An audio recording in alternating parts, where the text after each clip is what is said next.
Hello, welcome back for part two of the roll cage. What we're going to do today, I've got Nick here. I think your Instagram's Nick Drift on Instagram. Why do you keep calling this the Chinese virus? Why do you keep calling this the Chinese virus? Why do you keep calling this the Chinese? Why do you keep calling this the Chinese? Why do you keep calling this the Chinese virus? It's not racist at all, no, not at all. It comes from China. China. It comes from China.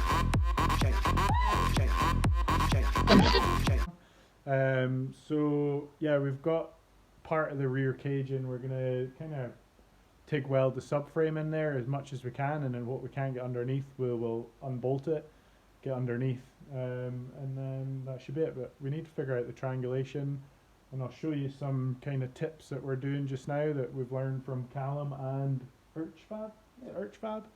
So yeah, let's get to it. Right, so this pipe work that we got from, what's the company called again? Arvico or something. But yeah, their notches are really good. They're like pretty tight, like you don't really need to do much.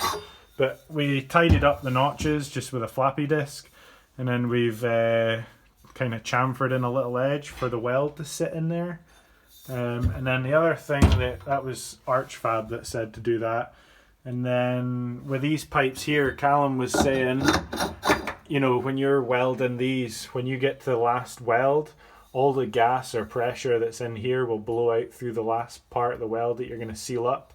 So he said to drill a hole into these, probably just into one. I'll probably just drill a hole, you know, take this off, and then I'll drill a hole here and then set that back in, and then I can weld and that hole's there to let the pressure out. So that's a good little tip.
Okay, so that's the rear all triangulated and welded in now. I ended up MIG welding instead of TIG, so couldn't be bothered TIGging it. But what we're doing now is where the main hoop goes, we've took the main hoop out, but yeah, you've got the bar that comes along here and then down. We're actually going to do a box, basically like the front. So we're going to be like 110 mil off the floor. So you can pretty much mimic it with, instead of using this plate down onto the floor, we're just going to have a box made of metal, 3 mil or 4 mil, whatever it is. So say it's 120 tall, it'll be like that, you know, and then the cage will sit on here. But to drop the cage to weld the top bars up here and up on there, then we can take the box out like that, and then the cage will slide off of there and go forward and then down, and it can go down 110, 120, whatever the box is, you know.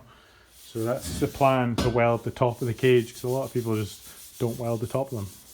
So this is one of our hoops that go down where the top of the window is. So I'm going to cut 100 mil off it just now, because Callum's going to make the plates for me. So we're going to cut off 100 mil here, but a good tip is just to use a bit of paper.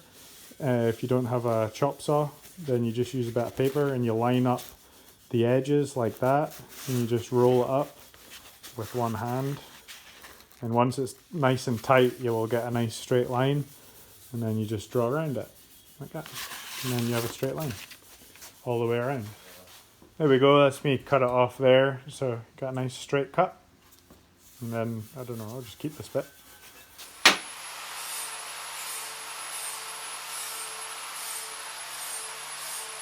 Okay, so next job is I've put these on and had a little bend in them, just pressed them by hand, and then I've took a paint pen and drew around them.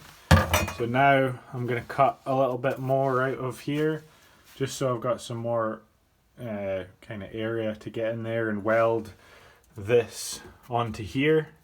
You'll probably people thinking why I'm putting a bolt inside here and bolting into here, but it's just for extra protection. Plus you can line all these pipework up pretty easy, and you know they're all vertical.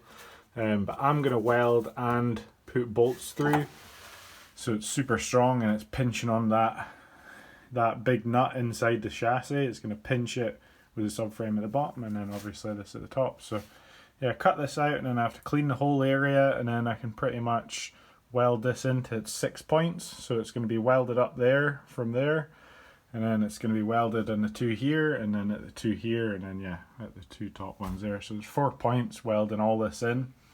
So it's going to be pretty strong. I can't see the floor having the normal E46 problems with this whole contraption. So it's a lot of work, but it should be worth it in the end. Okay, so that's the frame back in. We've got some plates here that'll go there like that.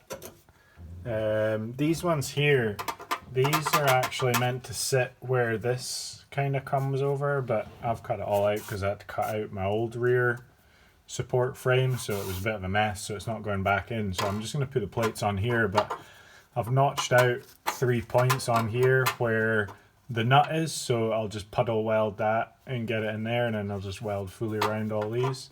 All the bolts are in, so it's all lined up ready to go. And then in the front, yeah, we've got the plates ready to go as well, so I'll just lift them up a little bit and I'll weld inside there, and then I'll close the plates off and weld all around the plates. And that is the subframe triangulation done.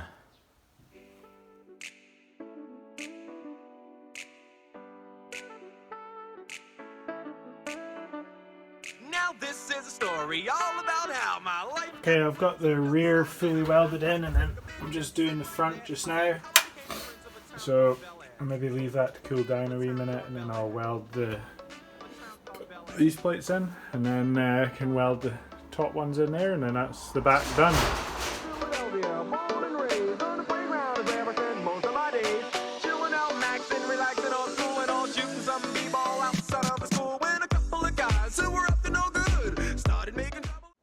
Alright, we're going to stop for a cup of tea now, because my back's sore.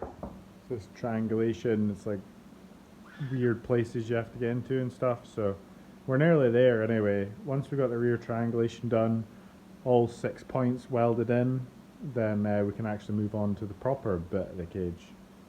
Right, that's it all welded in, but I'm going to get some kind of strut top reinforcement plates from I think, 9 finger drift, so that's not coming for a couple of days.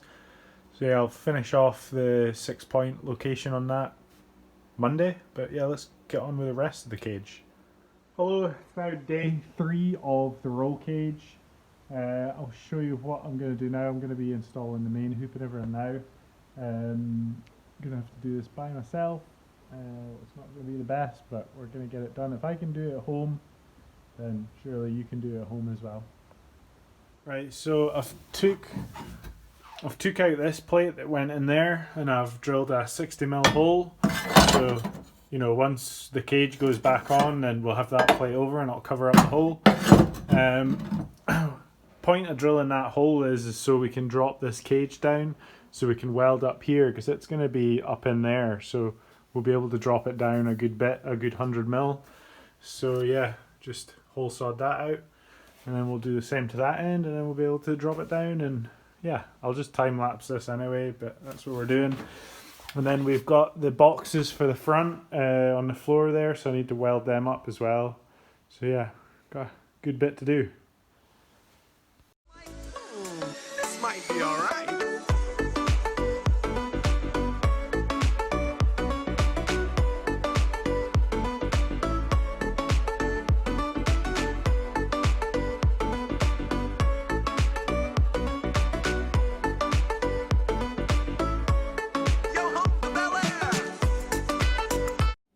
Right, so I'm making up these boxes for the front of the cage to go on. Oh yeah, that's hot. I'm just grinding the welds off. Like, the welds are nice enough and stuff like that, but I think it's just going to be nicer in the car when it's painted, when it's a nice curved edge, because all this will be welded, you know, and all round. So I don't want too many welds in one little spot.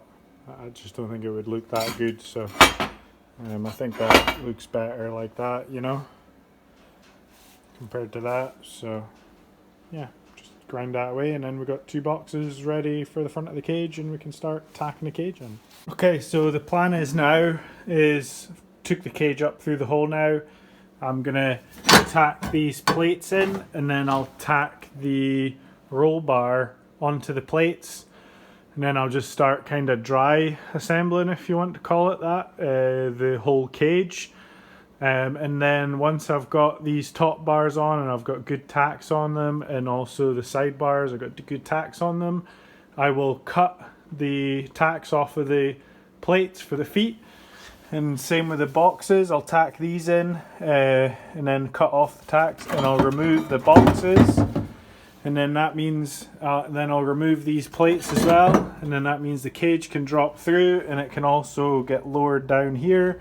That means I should be able to, it'll probably sit roughly at that height, I'll be able to weld the top of the cage, and also where this bar goes here as well, that'll be lowered, so I can weld that.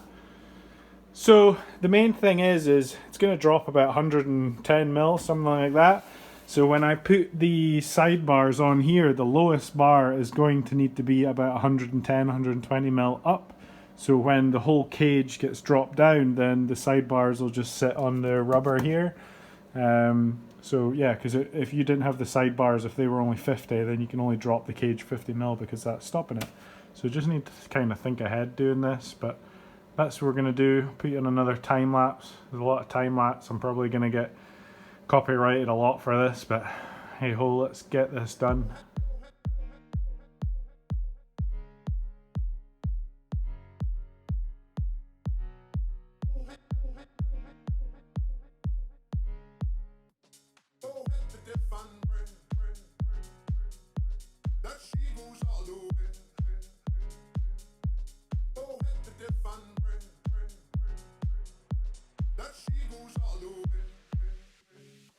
It worked. I dropped the cage and it actually works. Here we go, look at that. I can totally get into that. Yes. Maybe that one's a bit hard. Maybe I'll take this window out. But yeah, you can see the cage is now dropped onto the floor. I've tilted it back a little bit just so I can get to here. But yeah, I'm quite happy with that. I got quite a lot of tacks on it, just holding it all in place. But yeah, let's take these windows out. Be easier. There we go. That's the cage fully welded in on the both sides. I got a bit of like focus. I got a bit of splatter, like just like the little balls, but I don't know how to stop that. I don't know if it's just MIG welding, but I got some good welds on it. So I'll probably struggle lifting this up by myself now, and then I need to try and get the feet welded in. Once I get feet welded in, I'm going to get the rear triangulation, and then Callum's going to come and TIG up the rear door bars and the front bars there, because that's what everybody's going to see, so I'd rather it be TIG than MIG'd. Like, MIG's okay and stuff, but, you know, TIG is a lot nicer. Like, I've got TIG welds just on that bar there, and it is a lot nicer, but, you know, it's going to be kind of hard getting into these bits here. I was thinking about, you know, drilling, putting the hole saw through there, but we'll just see. We'll get it up in there and just get it back up to its right position, and I'll see how I'm going to get into that. But happy with it so far. It's going okay. Oh, give me a yoke with plenty of poke on account of easy start. On 1,500 acres hauling 40 ton of grass. I said goodbye before July to the woman in the novel rush, and it was near Christmas before I got back in touch. I found it, but I had no brakes, couldn't keep it cool. With loads of power, I was behind an hour, so I give the pump a screw. Out all night, waiting no lights, only seeing stars.